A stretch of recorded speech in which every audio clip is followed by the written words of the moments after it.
Hello and welcome to the Sector One Motorsport podcast in partnership with Formula Careers. On today's episode, I am joined by a motorsport and sim racing commentator who has worked with series such as Formula E, WEC, DTM, and plenty more. He's one of those all-round journalists. Please welcome Alex Goldschmidt. Alex, thank you so much for joining me. Well, thanks very much for inviting me on, Sydney. It's a real pleasure and great to see that the Sector One podcast has gotten off to a really good start, and pleased to be one of the first few people to be part of it. So I know I've given you a bit of an introduction there, but it's always great to hear who you are and what you do in your own words. So could you introduce yourself, please? Okay, my name's Alex Goldschmidt. I live just on the Essex-Suffolk border by the River Stour in a little quaint little place called Manningtree. I've been working in motorsport since 2012, so just over a decade. I've worked as a writer stroke journalist in pretty much every single major paddock you can think of which you just mentioned, Sydney, WEC, Formula One. I was there at the Battersea Park doubleheader, if anyone might remember, back in 2016 between Messrs Degrassi and Buemi. I've done commentary for Formula E, most notably last year. I was the German-speaking circuit commentator at the Tempelhof for two fantastic days of racing. I am a karting commentator. I am the lead commentator for the Sim Racing Expo, which is just so happens I work with the marketing agency associated with said event as their head of communications. But I've been predominantly involved in the world of karting since 2017. I work predominantly outside of the United Kingdom. Which means there's a lot of traveling. And I think at this point, recording this podcast, I've probably done the best part of nearly 35,000 miles total travel this year. I've even got on my smartphone the list of countries which I can actually go through with you now, if you like. Yes. So at the moment, I've been to Belgium, the Netherlands, Germany, France, Latvia, Lithuania, Finland, coming back to the UK, and that was from coming back from Latvia, Malaysia, Qatar, and Denmark. And I still have more travels to go this year. I'm halfway through the middle of a 7 weekend back-to-back schedule, which can be quite tiring at times. I can imagine, and we'll talk a lot more about that later on. But for now, let's go back to the very beginning. Your passion for motorsport, where was that born? How did it come to be a part of your life?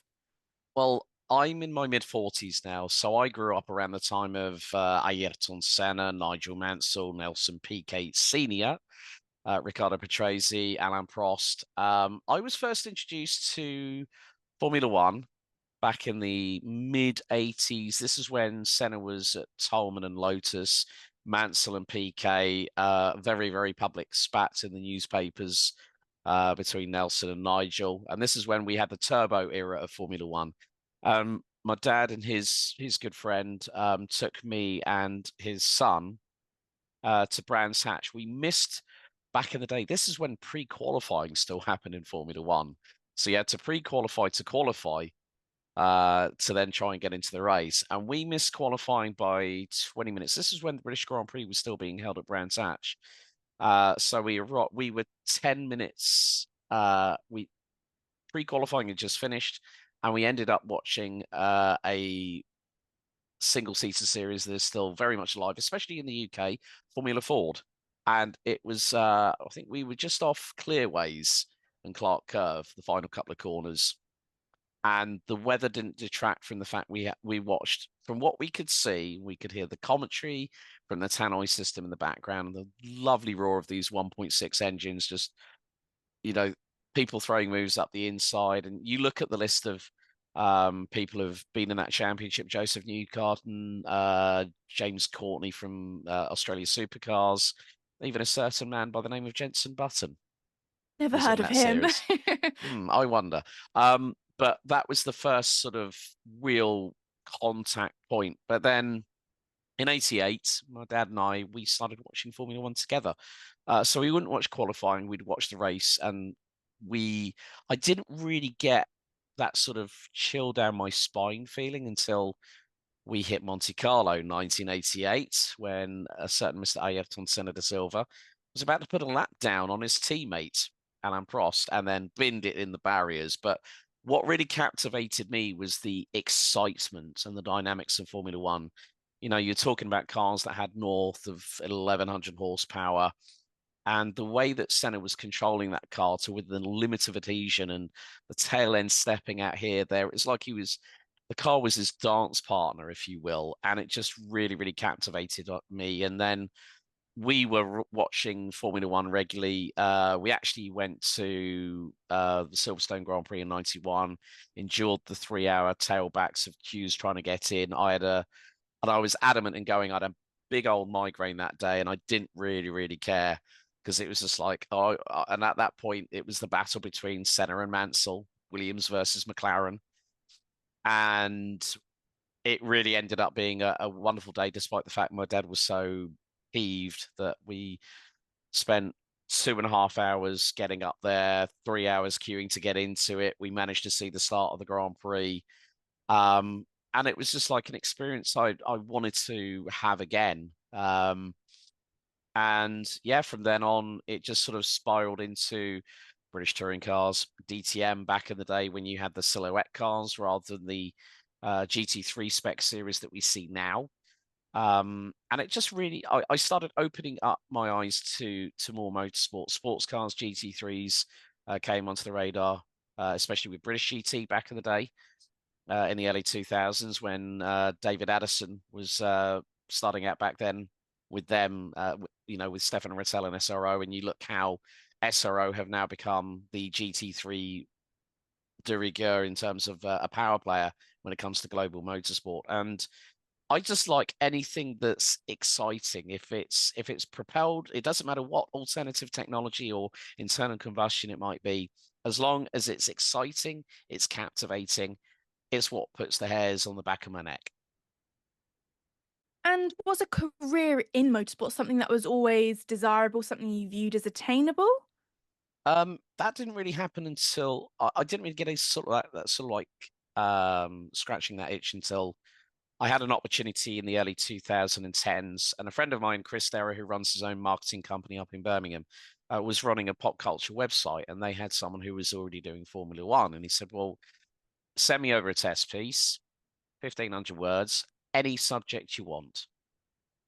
And I spent probably the best part of 3 days on the piece because I wanted to make it right.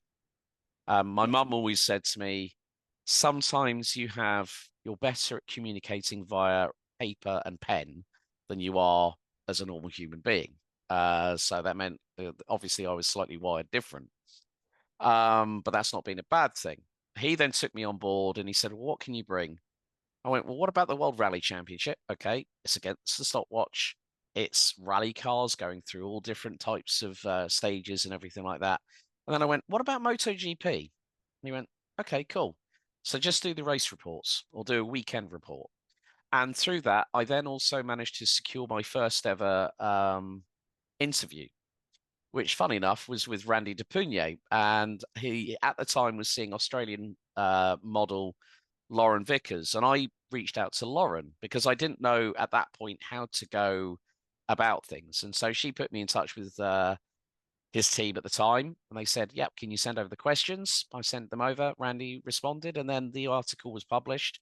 But then in 2012, I then joined the Checkered Flag, a UK website run by Vince Pettit. And this was at the time when Scott Mitchell Malm, who people might know from the race, Scott was he jumped on board at the same time. He did British touring cars, and I ended up doing DTM, and then it just moved on from that way. And then I ended up through two good friends, Chris McCarthy and Jake Sanson, getting the opportunity to commentate. And I have to say a big thank you to both of them because otherwise I wouldn't be in the position I am in now. And do you have a preference, written or speaking? Do you enjoy one more than the other? Commentary is definitely my meal ticket at the moment. And yes, I do enjoy writing. I still, as a person with a creative mind, I mean, you can be creative with how you express something on a microphone for commentary, but you can also do that with the technology that we have nowadays through so many different methods of communication. Let's talk about a little bit about your role at the Checkered Flag. I want to know a day in the life. What would that entail when you're doing all of this written journalism? Well, I'm going to give a little bit of context here because at that time I was still doing a 9 to 5, 5 day a week job, and I was not getting paid. It was something that I'd wanted to pursue because my initial thoughts were maybe I could be, a full-time Formula One journalist and go around with the traveling circus. And instantly I was put to rights by my dad. He went, yeah, you might not make a career out of this. However, he was proved wrong quite a few years later, but not in the way that he expected. So I was doing a 9 to 5 job, and the weekends were spent at home watching live streams, making notes, and then doing reports. Um, and there'd be times when you're having to deal with different time zones. So if it's like free practice is on at 10 o'clock and it's Central European time, you're up an hour earlier than normal. So straight away, your body clock is like thinking, what are you doing to me? But then you also have to be very, very quick in, like, say, a race report. I was told, okay, we need race reports out as soon as possible, like, say, 30 minutes with a header picture, credit the picture, give a lowdown. And so I started writing on pen and paper, and then I found it wasn't quite efficient enough. So I was using my computer as the main crux of how I structured the article. So I'm making notes, but then I've got another Word document open, which is actually the article. And then I use that as a structure. So it was a case of, at that point, my motorsport work wasn't the actual office. It was the dream job, the dream career, if you will. But I still had to put food on my back, pay the bills, and go to work Monday to Friday. In some cases, it was also Monday to Saturday because I was working in the automotive industry for 25 years. And if you're working in the service department, you're rotated on occasionally for a Saturday morning. So sometimes you had to improvise, let's say, with working around your full-time job and also doing a writing career. I mean, I didn't become full-time in this business until I got made redundant September the 1st, 2020. So September the 1st, 2024 was officially 4 years from the day that I went, right, now let's make a meal of it and go out of the frying pan and into the fire. And so far, things have been going well. So do you view that redundancy as quite a bit of a blessing in disguise because you had to kind of go fully into the motorsport world? Yes, because it was more the kick up the backside that I needed, as if to say, Alex, you're not getting any younger. Time is running out. We only have a certain amount of time on this earth. And if you don't do it now, you're going to kick yourself if you don't try. And the good thing was, I was, along with the commentary, I was also working with social media clients, and I picked up three within 2 weeks of being made redundant. So for me, it then meant that there was, along with the commentary on the weekends, there was also work coming in on a monthly basis whereby I could go, right, discuss with the client what they need, what racing they've got, is there anything that we could do whilst I'm on site, that kind of stuff. So it was the motivational, push to pass, if you want to use a motorsport vernacular there, IndyCar reference, folks.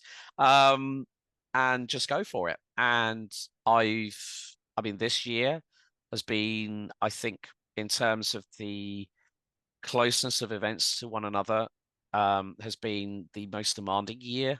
I'll be honest with you. Um, and I wouldn't change it, to be honest. We know in motorsport to kind of succeed in the industry, connections are so important. And you spoke about how Jake Sanson and Chris McCarthy helped you out on the commentary end. What exactly happened there? How did you connect with these guys and how did they assist you, help you? Well, I met Jake first of all at the Autosport International Show in 2014, and it was my second time as going as media accredited through the Checkered Flag. So I'd been interviewing quite a few people for the website, and I went over and introduced myself. I think one of the things that you've got to have in motorsport is to put yourself forward, as in be confident and go and introduce yourself to people. And I'll be completely honest, and I've never told Jake this. So Jake, you're probably going to find out about the same time. I was scared. I was a little bit nervous, but the good thing, it was a good nervous energy. It wasn't like, oh, what am I going to say? It's just like, just hi Jake, how are you? My name's Alex Goldschmidt. I don't know if you've heard of me, but I've heard about yourself and Downforce Radio, and so the conversation went on. And so he said, well, there's some opportunities. Maybe you might want to give commentary a try. And I was like thinking, and I told my dad that I was doing a couple of events. I did Brands Hatch Fun Cup, which was Stopwatch Hospitality. Paul Clark, who's a really, really good friend. I was up there with my good friend Adam Johnson, and we were commentating on the 4 hours of Fun Cup around the Indy circuit. And we were doing it on Downforce Radio's platform, so a live broadcast. And it was like, I thought, oh, now I know what it feels like to actually be calling the action than having to write about it. So thereby, I was hooked. And my dad said, "So, do you plan on becoming the next Murray Walker?" Was his question to me, and I said, "Look, there's only one Murray Walker, but there's only one Alex Goldschmidt, and that's what I want to be. I want to be Alex Goldschmidt, commentator." Um, and I then ended up doing the fun BRSCC bank holiday weekend at Silverstone with Jake, and it was just so much fun. I mean, my dad was like saying, "When are you going to get paid for some of the work that you do?" That was the key question that he asked me. And this is in the infancy of my commentary career. And I said, well, I want to see where this goes first, Dad. I think I've got more chance as a commentator than I have as being a journalist or a reporter. And he said, what do you prefer? And I said, if I'm honest, the commentating, because I can express myself. But as a commentator, you do have to be very, very careful what you say, which we can get into a little bit later on. But the good thing was, I had those opportunities, and that's funny enough. That BRSCC weekend was when Kevin Magnussen was still with Renault and had the big prang up at the top of Rouge Radion in the Renault when there was no halo, and he had the foam surround and it flew off. And then he threw his steering wheel. And I still remember like Jake shouting from the commentary box off of Luffield, and he's gone, Alex, Alex. I went, what is it, Jake? Red flag. K-Mag's just binned it. I was like, oh God. But then Chris McCarthy is the man that really helped to move things in a bigger direction, because in late 2016, he phoned me and said, Alex, Jake has asked me to get in touch, and we had like a really long phone call, and he said, I heard you want to do commentary. And I said, yeah. He said, well, there's a couple of championships that I do, but we're needing some help. Would you be interested? So my first ever commentary on my own, Rye House Pro Kart, round 3, April 2017 at Rye House Kart Raceway, where Lewis Hamilton started his career as a karter back at the age of 7, and look where he is now. 4-hour enduro, twin engine pro karts, and I had to do a Martin Brundle style grid walk, which had to be recorded on one of these. And it was a really, really hot Easter that year as well. So I'm upstairs, it's 28 degrees outside, it feels like 40 in the commentary box. And I got past that initial nervousness, I think, after doing the grid walk, and then I had to go straight up and did the qualifying, then did the grid walk, then run straight up to the top of the control tower, and then 4 hours. And I was like, well, this is really, really cool. And then the seeing like my first invoice being paid was like a thing of like thinking, this, like, it was a pinch myself moment, Sydney. It really, really was. And I thought, so I phoned up Chris, I think a couple of days later, and I said, mate, thank you so much. He said, how did it go? I said, I really, really love this. And so we worked together quite a few times on the Daytona D-Max Championship, which was a Arrive and Drive. And Chris and I got to know each other really, really well as friends. And then he helped with the next step, which was to commentate in continental Europe. 2 weeks before the first ever round of the Rotax Max Euro Trophy, Chris phones me and says, "What are you doing in 2 weeks?" And I said, "Well, I'm due to do this." He said, "Mate, I can't make. I've got CIK FIA European Championships, and Felipe Massa's going to be there." At that point, Felipe was the CIK FIA karting president. I said, "What's the gig?" He went, "Genk." I went, "What? The Genk in Belgium, where Max Verstappen has won a couple of titles before?" He went, "Yeah, the one and the same." Yeah, tell him I'll do it. So, and then I then went on from that, being the voice of European Rotax for what was eventually 6 years. That role concluded September last year at Paul Fletcher International on home soil, and a nice way to sort of end my tenure in that role, which I really, really enjoyed. I then ended up started doing the B&L karting series in October that year, got taken on as the commentator for that, which I've just finished. Sorry, I'm going to have to count with my fingers and thumbs here. So I started 2019. We just completed. So I've just so yeah. So I did the season finale in October 2018. So 19, yeah, 19, 20, 21. So that is going to be, I think, year seven. So year eight completed pretty much of my European commentary career.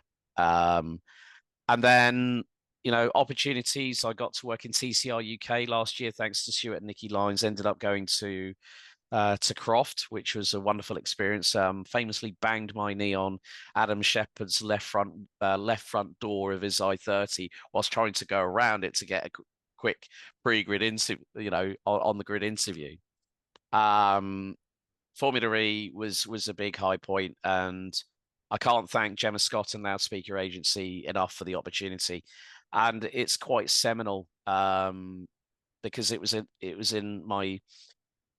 I speak three different languages, so obviously with the surname, it's part German. I'm an eighth German by descent, so it was completely in German the whole weekend.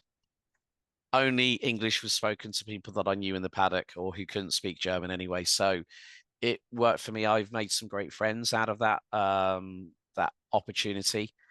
Um, but it was, I think, I'm going to say something quite emotional here in the fact that when I did Formula E, we were at the Tempelhof, and the Tempelhof is located just 25 minutes by taxi from the birthplace of my grandfather back in 1906. So, um, commentating in German, my second main language, that French is the third.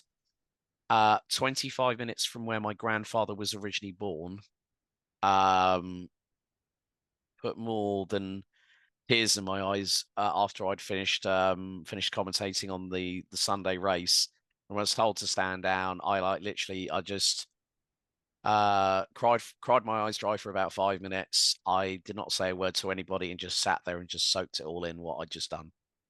And there's those moments you have to do that. I can't imagine that. Those moments you just know it was meant to be. 25 minutes away from a birth of a relative like that. Meant to be, Alex, meant to be.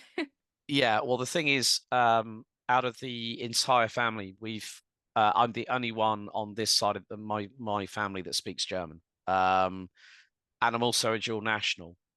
The reason being, my family suffered some dramas, especially on my great aunt's side during the Second World War. She lost her business. My grandfather got out way before the Second World War got underway. My great grandfather, Wilhelm, actually had his nationality stripped from him by Hitler and the Third Reich. So we all have our own history when it comes to family lineage, and I'm proud to be a dual national. I'm proud of my German heritage. I spent 6 months in 2016 speaking to the German embassy in London to obtain German citizenship through passport, and I can only say thank you to my grandfather for never relinquishing his German citizenship right up until the day he passed, which I do vividly remember the date. which was November the 5th, 1982, 2 months after I turned 5. So I've given away my year of birth now as well. So there we go. But I think that it was a 6 month back and forth conversation, and it was nothing to do with what was going on at the time with David Cameron and putting the vote out about remain or stay. I did vote remain because I felt it was the wrong thing if we were to remain rather than to leave the EU. Um, and the last question I got asked, which was, Mr. Goldschmidt, thank you so much for the information. Our last question is, why do you want to obtain a German citizenship? And I said, well, it's mainly for keeping my grandfather's legacy alive. I'm the only person in the family that speaks German, and we are researching our German side of the family through our family tree. 30 minutes later, not a problem at all. Please put in your request for an appointment. And then October 2017, German passport arrived in the post. And yes, if people say you had an ulterior motive, at that point, I wasn't thinking about the implications of travel. I was thinking about how can I preserve and extend, the legacy of my family. And more to the point, in addition to that, there's two other members of the family now that have dual nationality. My sister, my younger sister, and my darling 18-year-old niece, Ashley. They both have now double nationality, so English and German. So between the three of us, we're keeping that legacy of my grandfather and that side of the family alive. Well, let's stay on that wavelength though about speaking German because is it a challenge to your job commentary? You Mm. mainly do it in English. That is primarily what your role entails, but obviously you can speak German and you did speak German during the commentary for the Formula E race. How challenging is that to flip your brain over and do your job in a different language? The main problem is thinking in English and trying to speak German is the biggest hurdle that people need to overcome. One of the benefits of having had the opportunity at the age of 14 to go to secondary school and see that German was on the curriculum, I thought, oh, brilliant, perfect. In some I mean, I'll give you the timeline of my education and obviously how I've been able to further that. When I was younger, I was at public school. One of the subjects, which is a subject that isn't really talked about or probably seen on modern day UK curriculums, is Latin, which has the same structural construction for sentences. So the first main sort of verb, noun at the beginning of the sentence, at the end, you've got the verb. Similar construction to German. So in some respects, it was quite funny that in the 1980s, we were learning a language that really wasn't spoken anymore. It hadn't been spoken for thousands of, like at least 1500 years. But I found it quite useful that I was able to use that knowledge towards learning German. And I studied for 4 years and got to grips with it really, really well. Got merit marks in the speaking parts of the exams for GCSE and A level. But then I didn't speak German that much for quite a long time until 2018, funnily enough. So we're talking probably a 20-year gap. And through the work that I do in karting, the majority of the team that I work with are German. So it was like just re-engaging. And now I'm at that point where I can be speaking English to somebody else. And then there's one of my German colleagues and goes, hey, Alex, wie geht's? Bang, straight away, I'm switched into that other language. So it is a case of practice makes perfect because you need to attune your brain from what you normally think. And obviously there are people out there like Gemma Scott from Loudspeaker. Gemma had been the pit lane reporter for GT World Challenge until Anthony Rankin took over. And Gemma is a Brit, lives in France. So there are people out there, not just myself, who originate, majority of us from the UK, and we have decided to take on this challenge. And I think it's quite a fulfilling one because I've been part of the Rotax German National Championship this year, and my colleague Sebastian Bauer is the lead commentator for GT World Challenge Europe on the German streams. So the good thing was, as we were getting to know each other, a different side of me came out, which was I was finding myself going, we were having a chat in German in between the races, and then straight away he's gone through the grid, and I've straight away the first few sentences spoken in German, and then there's times when he's spoken in English with a German, with his very, very strong German accent. So thereby, I think you've got to make it fun. If you make mistakes, okay, they'll understand, they'll appreciate it, but they'll also appreciate the fact that you're putting the effort in. And this also relates to, I would say, cultures in general. I mean, I first went to Lithuania last year for the Rotax Nordic Challenge, and I said to them, I said, how do you say hello and welcome? Labas rytas. Quite straightforward, quite easy for an English guy to say. And it was just like trying to make the little bits of efforts, like say if it's a friend of mine who's German, but like it's an Italian name, I'll greet him in Italian. I won't go German, but then we'll start to speaking in German for the other bit. So it's just like the like good morning, good afternoon, how are you doing? Everything okay? It's just those little bits. And I think that the global motorsport family, there are so many different cultures, but it's always nice to, show a little bit of appreciation of your colleagues, no matter what their nationality is to do it in their own language. And they'll laugh if you get it wrong. They'll correct you, but they'll also say, thank you so much for giving it a try as always. And that's one of the beautiful things about cultures, that we are human, we're part of the human condition at the end of the day, Sydney. That's funny you say that because I'm just thinking about my own stories like that. And so I have two of my best friends from uni. We were just put in a flat together, but we ended up becoming best friends. They were both Norwegian. And I remember they both went to the gym one day, and me and my other friend Megan, we sat there and we learned how to count up to 10 in Norwegian. And when they came home, we're like, guys, we have to show you this. We have to show you this. We simply counted to 10 in Norwegian. And it was almost a beautiful moment with them that we'd put in the effort to learn something so silly, really, counting to 10, like you learn, Mm. in primary school. But it's just those authentic moments when you connect with someone's culture, where they come from, their language. It's so, so important. Yeah, the other downside with that is that everyone wants to learn the swear words first. Yes. The That important the, words the first. the important words, so at least you can curse under your breath and they can understand what you're talking about. But normally, well, with the international language of motorsport being English, and as soon as you drop an expletive, like we've had with a certain Mr. Three-time Formula One world champion Max Verstappen quite recently, which I felt, yeah, was. I mean, the thing is, these drivers wear their hearts on their sleeves, and yes, emotions are going to come out. And I like how Max diverted the press conference to outside with all the journalists. It was like a perfect way of just like saying to the FIA, saying, well, yeah, you're going to have me answer, but it's like one or two word answers. And poor old Tom Clarkson got the rough end of the stick on that one, holding the mic in the presser. Right, I want to go back and talk about saying yes to opportunities. You've spoken about a lot of opportunities that have come your way, and you've said yes to them. How important is it to say yes to these things, but also know your boundaries?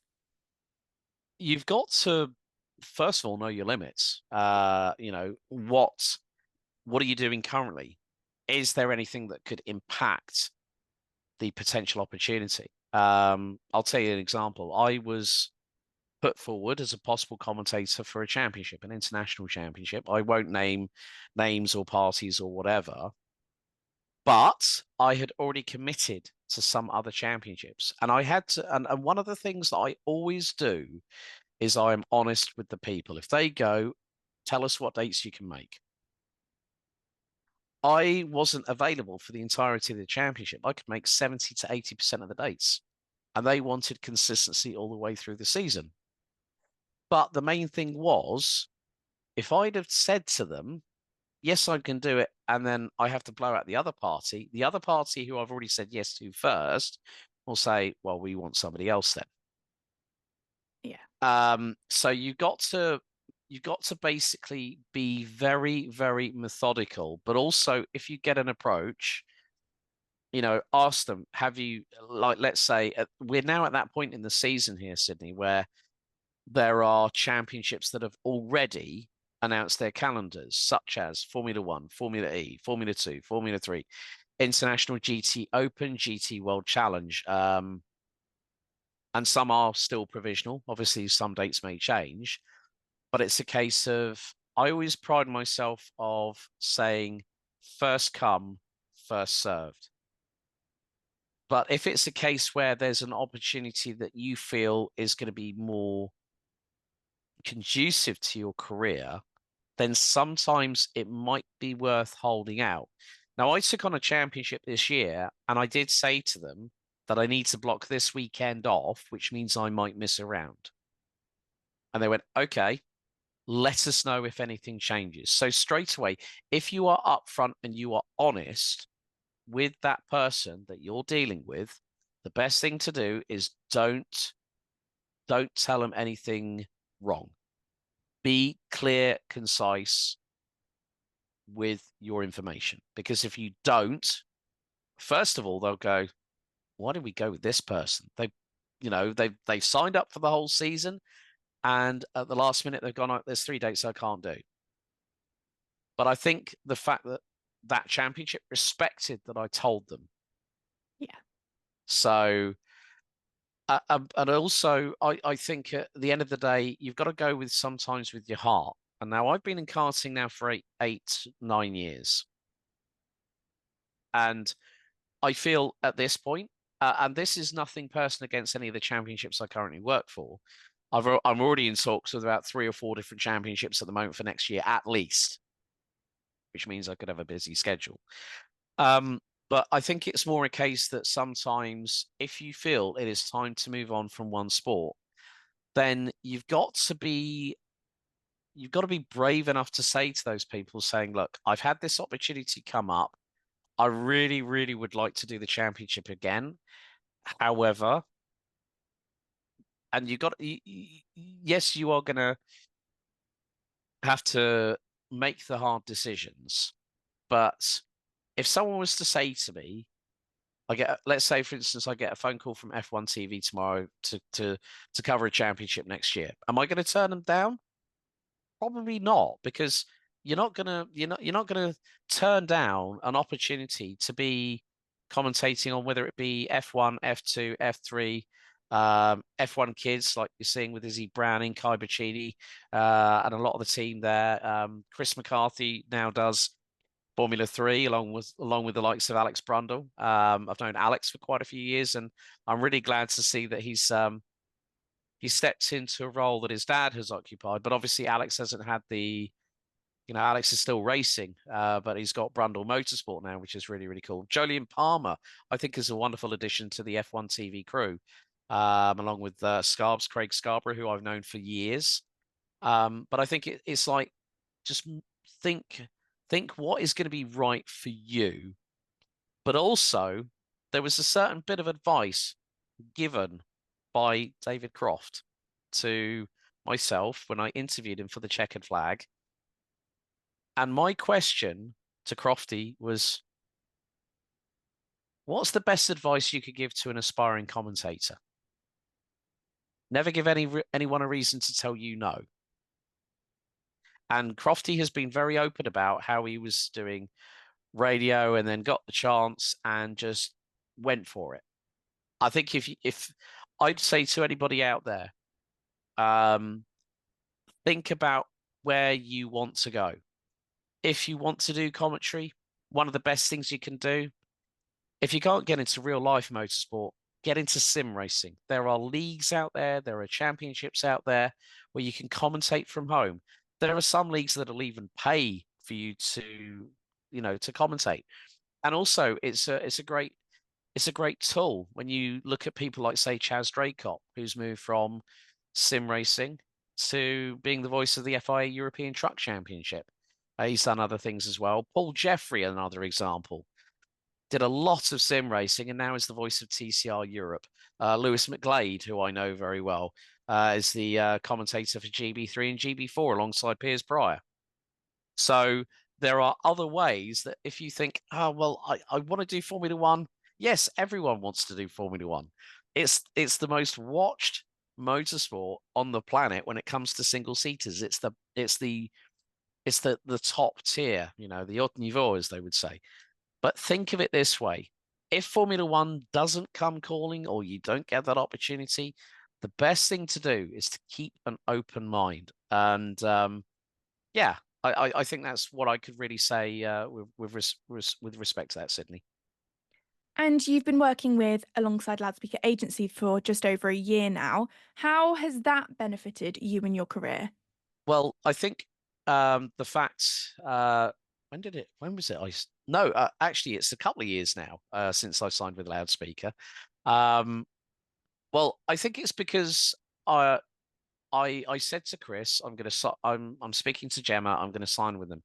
And when you look at what Gemma and Louise have done in their own right within their own broadcasting careers, Louise being the in the pit lane for so many years for FIA World Endurance Championship. Now she's a mother. They found a guy who I recognized as a race driver, but also through a now, I'm gonna go to Apple TV on this one because I remember watching the film. It had Duncan Tappy, if anyone might remember that name. Sam Bird was also in this movie, along with Frank Pereira, who runs with Iron Lynx in GT World Challenge. The other driver, Bruce Juani. Um, Taming the Apex is the film. And Bruce is now the new FIA World Endurance Championship pit lane reporter, replacing Louise. So you can the reason why was because I'd always followed Gemma and I'd always followed Louise, and to finally get to meet them in person in London earlier on this year was great because it was able to connect face to face rather than on a Zoom call. And it's just the fact that they are very, very passionate. They've done so much in their careers, and they're now giving people the opportunity to move into bigger championships. And that's the main reason why I thought, well, there's an opportunity that I can be, in a way, represented as a freelancer, but also still have the same opportunities like Chris McCarthy, who was the first ever signed commentator for Loudspeaker, I think. You got people like George Morgan, Chris Stevens, Antonia is another one. We've got Steph Wentworth on the books. You've got Neil Cole, Ben Constanduros, Bryn Lucas. The list goes on and on and on. But it was, I think, without having signed with Loudspeaker, I don't think the Formula E opportunity would have materialized at all. And I still keep in touch with Gemma on a regular basis anyway. But I think if I hadn't have taken that plunge and gone, I wanna move up in terms of commentary. And I think, I'll be forever grateful to her for giving me that chance and for me being able to prove my worth on, yeah, okay, yes, it wasn't on a global feed, but you know what? It was the next damn best thing. It was still Formula E and that. Yes. Yeah. I want to talk about the different championships you've worked on. Is it difficult going from different series almost each weekend? Like this year you've got now, you're super busy. Is it difficult changing so much? Well, the biggest thing that I find is that there's one phrase that I'm going to say now, and this is going to resonate to a lot of fellow people within my job role. Piss poor preparation promotes piss poor performance. The 7 Ps. Um, I think really I've jumped from so many different series this year, and I'm one of these people that has a lot of spreadsheets. This is just for sort of I'm a Virgo, so I'm a little bit OCD, a Same, September baby. same, So don't so worry. so at the moment, so so far this year, these are the championships I've been a part of. So Daytona Motorsport in kart and Super Champs, Then I had Chrono Karting Dutch Championship karting, B&L Kickoff, B&L Karting Series karting, Yami Series Benelux karting, Rotax Germany karting. You can see a bit of a repeating pattern here at the moment. But then also Rotax Latvia, Rotax Nordic, Infinity Yami Series Asia, which is when I went over to Sepang. We were literally at the Sepang International Kart Circuit, and we could see the old paddock club, like the awnings that they had. Also this year, Stock Car Pro Series Brazil, which has got the likes of Rubens and eldest son, Dudu Barrichello, Nelson Piquet Jr., Daniel Serra, who's a three-time Le Mans GTE winner at the 24 Hours at Le Mans. He's a three-time champion in that one. And coming up, I've got Yami Series Yami Euro Cup and Ladies Cup at Le Mans International Karting, which is right inside the barriers off of the Porsche curves. That's coming up. That's for what I'm next packing for. And then I've got the Yami Series Benelux final round the weekend after the Sim Racing Expo. So, and I'm also doing ad hoc sim racing commentaries here or there. So, one of the things that it is difficult sometimes to switch from series to series, but if you are prepared, if you are knowledgeable, if you need to ask for information to help your preparation be that little bit more spot on, the more you can do, the easier it makes your job. I mean, one of the things that I always have is a second screen with me. Well, second screen is in one of my three monitors, normally from downstairs in the office, but I've just invested in a USB-C tablet that connects to my laptop now. So I've got two displays, and thereby take that, and that's a portable item, has its own case, magnetically connected, put that alongside the laptop in my backpack through security at a check-in at an airport, and it just makes things easier. So whatever you can do to make your life easier, like say for instance, your smartphone is one of the biggest resource materials you can have. I mean, especially when it comes to, what have drivers been posting on social media, and there could be something really, really funny, like a really funny reel, or there could be something where someone's had a bereavement in the family, but you may not necessarily share that on the live stream or the live broadcast. You might want to go up to that person in the paddock and say, "Look, my sincerest condolences." So that there is so much that we have now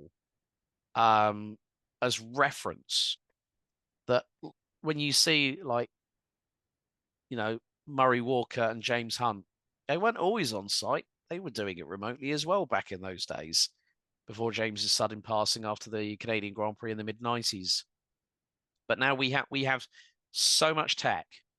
I think the word that I sometimes use is smorgasbord, and that's very much the case when it comes to, like say articles from reputable sites, because there is a lot, and I don't.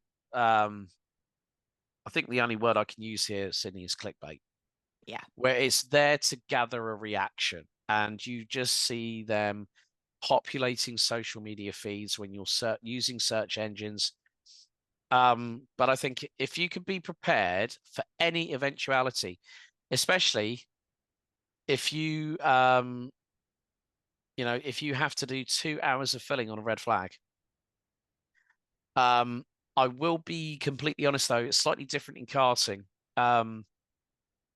We had the second round of the Rotax Euro Trophy a couple of years ago at Val d'Argenton, which is about an hour away from Nantes in Western France.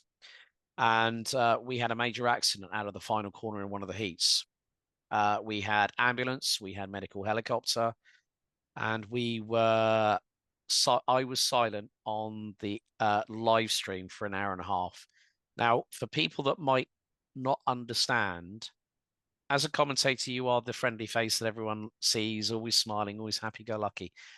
But these people that get behind the wheel of these vehicles are human beings. And I felt concerned for the driver whose car flipped, went over the barriers. It hit a spectator. So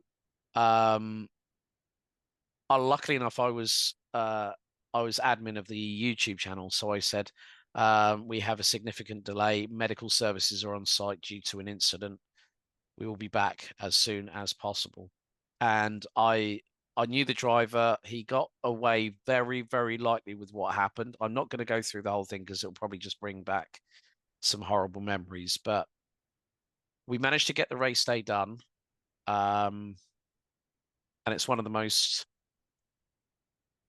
difficult times I've had as a commentator when it's a person that you know who's become a good friend in the paddock, and you know he's competing, he's racing hard, and he's going to try and put it on the line. But when you see something like that, it makes you stand up and go, right, if you're not mentally right for doing it, if you're not mentally right for talking on that microphone, say what you need to say and just get out of that commentary box. And that's exactly what I did. I walked over to my hire car, stuck the aircon on, put the music on, and I said to the organizer, if you need me, give me a call. I'm just going to get away from the commentary box. And I did that. I detached for an hour and a half and came back, and I was right as rain. But sometimes when you see, I hate to think, I hate to think, obviously, we lost Delano Van Toff last year, and I get a message on WhatsApp because I was at Spa-Francorchamps that week working with Team WRT, Eau Rouge, and Simicube. And so I'd left on the Friday night, and I get a message after we find out that Delano has before the news went public, he was in the paddock, and he went, yeah, just thought I'd let you know they've just spoken to the team, and yeah, he's gone. And I was at a track captaining Defania Marienborg. Shout out to Thierry Lepine and his team. Knew the Van Toff family very, very well.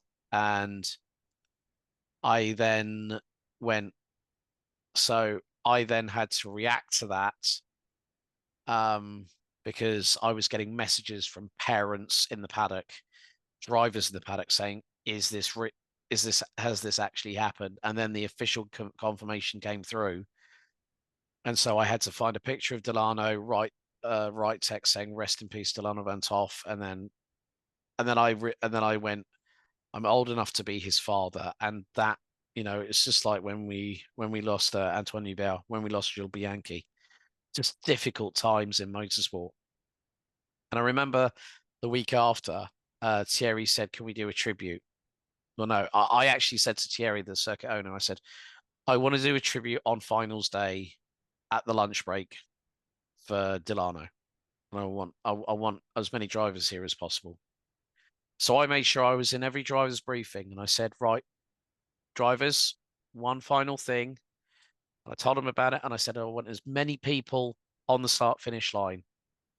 And we we had everyone during the lunch break on the start finish line. We had about 80 people, including myself, Thierry Lepine. We had the organisers of the Euro Trophy. And I said to Thierry, I said, "What do you want? Minute silence or as much noise as possible?" He said, "I want Delano to hear us." And I posted it. Um, this is how viral it went because you know that I posted. Well, I was doing the social media for the Euro Trophy at that time, and I accidentally posted it on my own Instagram account first, and that got more traction than the championship social media. But I just said, I had like the Bluetooth connected microphones that you get, like the ones that on the lapel, and you could put your lightning connector in. And I said, I just want as much noise as possible. And so I put the audio on. The live stream was silent, but then I've got to know some of the team at MP Motorsport. I've actually been around the workshops, and it makes you realize that when you see someone so young, so talented, taken so far before their time, you realize you just got to enjoy every day as it comes. I was going to ask you actually, you work with a lot of young, incredibly talented people. How inspiring is that working with the talents of tomorrow, really? Well, I know Corby Powell's very, very well. I remember him being a very, very introverted 13-year-old on the grid when I interviewed him at Pro Kart Raceland Circuit in Wackersdorf. And he's him and his sister Amber, who works in stewarding with the RACB, the Royal Automobile Club of Belgium. Um, like I saw Corby when he'd literally grown about 2.5 feet or something like that. Must be something in the water or the genetics. Him, he's a great talent. He's now running with ComTU as part of the gold lineup in GT World Challenge. Robert De Haan is another example of that as well. Janessa Genie driver. Remember meeting up with him and his dad at Thruxton, and then remembering how tall he was. And then I remember, hang on, he was shorter than me when he was 13, and now he's like he's he's like 6'6". Um, I think it's great that I see some of these younger talents that have come through. Oliver Gray, perfect example. I remember him winning Kart Masters in 2019, Junior X30, and in the same race, Oliver Behrman started from the back row of the grid, 35th, finished fourth. And it was one Wow. of the most chaotic karting races I've commentated on.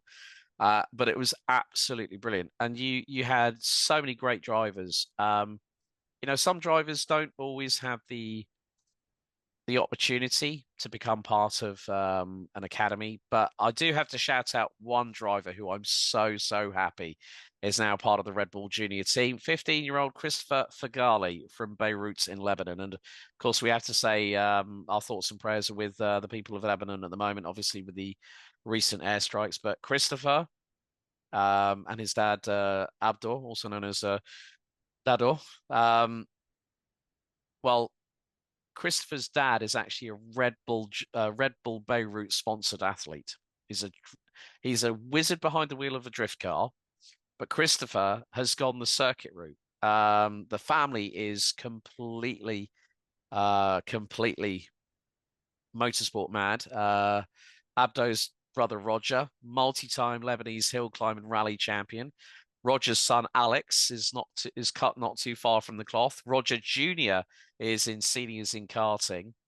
But yeah, I think like when you see the younger talents like say Seb Prio, son of three-time World Touring Car Champion Andy, Rocco Coronel, the son of Tom Coronel. You know, Rocco's also become part of the Red Bull Junior team. I think it's great to see all these young drivers. I still remember now. If anyone has seen the recent CIK FIA World Championships for OK Junior and OK Senior at Paul Fletcher International, you'll have heard of a name of a driver called Kenzo Craigie. I remember that kid 3 years ago driving with Ambition Motorsport. His dad, Paul, is as a wonderful character.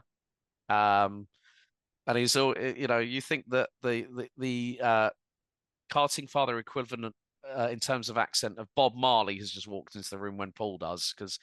But Kenzo's a great talent. James Anagnostiidis, I know him and his elder sister Iva.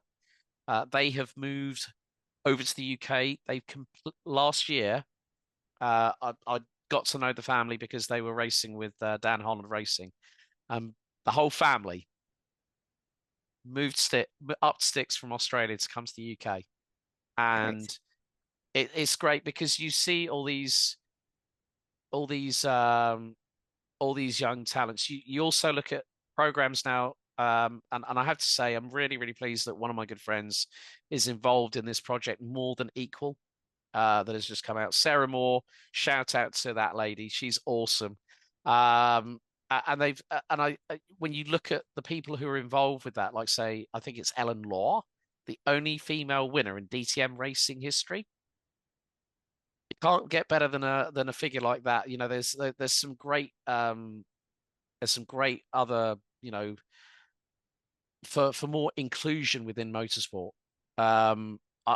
I would like to say the word equality, but we are not at that stage yet. The inclusion is a big part where you've got so many people who are trend setting out there. Ash Vanderlei from the US.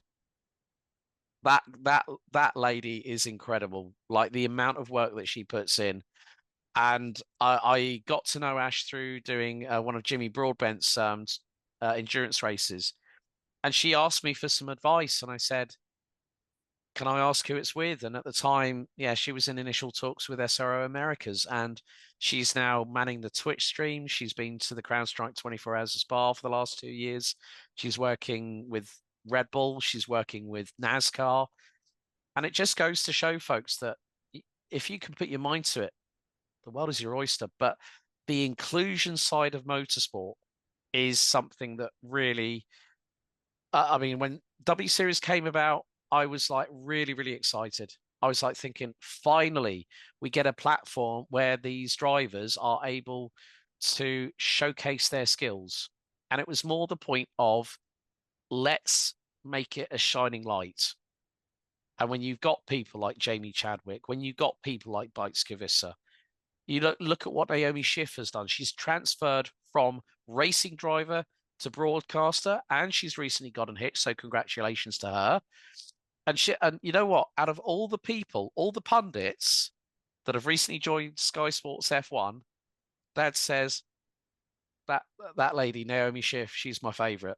And it was especially when we had the whole problem with Red Bull earlier on in the season, reference Christian Horner and the allegations that were made, and the way that Naomi on air live was the voice of reason that was needed at that point on the broadcast.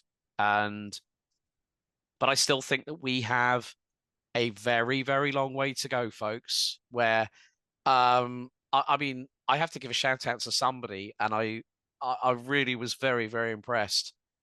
Laura Winter, chapeau. F1 Academy debut, replacing Nikki Shields for a round, and you know what? She nailed it.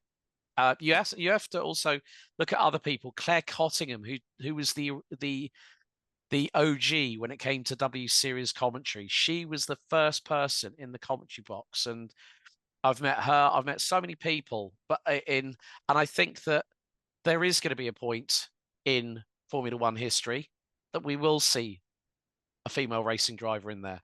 I don't know how long it's going to be, but you know what? I want to be a fan in the grandstand when that happens. I'll tell you that now. But we have got so many great role models in racing drivers: Iron Dames, Rahul Fry, Sarah Bovey, and Michelle Gatting.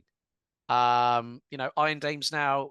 Dorian Pin is a supported driver, and she's running an F1 Academy as underneath Mercedes. You look now that Iron Dames has gone to Frecker.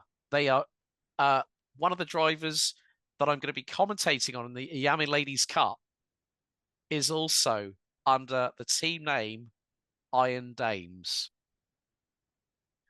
Folks, you might not like change, but I can kid you not, it is coming whether you like it or not. Yeah, it is happening as we speak. Now, Alex, we're coming near the end of our time here, and you already gave us a bit of advice for future commentators. And I would love to almost have a little bit of self-reflection there. What would you say to your younger self if he could see where you're at now, all you've achieved? Don't doubt yourself. Don't let the naysayers tell you different, because you know what you're worth. Make mistakes, learn by doing, but don't blame everybody else when you make the mistake and you go, why me? You know, yes, you'll have support of your family. Your family love you. They'll be your cheerleaders. That's what I would tell a Alex Goldschmidt probably at 21. And we're talking 26 years in the past, folks. That's how old I am, 47 years of age. Most people say, why do you look? And the problem is that when I shave this beard off, Sydney, it's smoother than a baby's backside. And I'm told I always look in my 30s. But yeah, I think it's a case of just always look for what's right for you. You know, you are your own individual. Don't be somebody else. Be you, and and I think there is a Shakespearean phrase that is always something that I say to people is to thine own self be true. If you're not true to yourself, you're not going to be true to anybody else. And the amount of compliments I get um, in the karting paddocks is quite astounding. But I don't let I it always grounds me. I don't want to think like, yes, I'm better than Alex Jakes, I'm better than David Croft. No, I'm me and I'm different because I know what I can say and what I won't say on air. And it is about finding that happy medium. You know, just keep pushing. Just don't lose sight of that goal. And wherever it may take you on that path, enjoy every single step of the journey. I mean, like I say, I've traveled so much this year, but one of the things that I do love about road trips is getting in my own car and just putting the music on, being in my own bubble, and enjoying every single second of that journey, and even making a couple of stops on the way to take in some picturesque scenery, take a couple of snaps, maybe post one of them on Instagram, and just enjoy life as it goes because we're not here for a long time, we're here for a short time. Enjoy every single second of the journey and don't let negativity get you down. Well, Alex, thank you so much for joining me. If people want to follow along on your journey, see what you're up to, where can they find you? Okay, right. I don't believe in calling it its one letter initial, but Twitter, aka Twitter. X, at a Goldschmidt. That's GoldSchmidt 77. On Instagram, it's at Alex Goldschmidt 77. You can also find me on LinkedIn as well if you want to become one of many connections. I think it's also at Alex Goldschmidt MMC on Facebook, or you'll find either my personal or my professional page. But yeah, so much for having me on, and looking forward to seeing what other guests you have in the future, Sydney. Thank you so much, Alex, and thank you all for listening. We'll be back with a new episode very, very soon.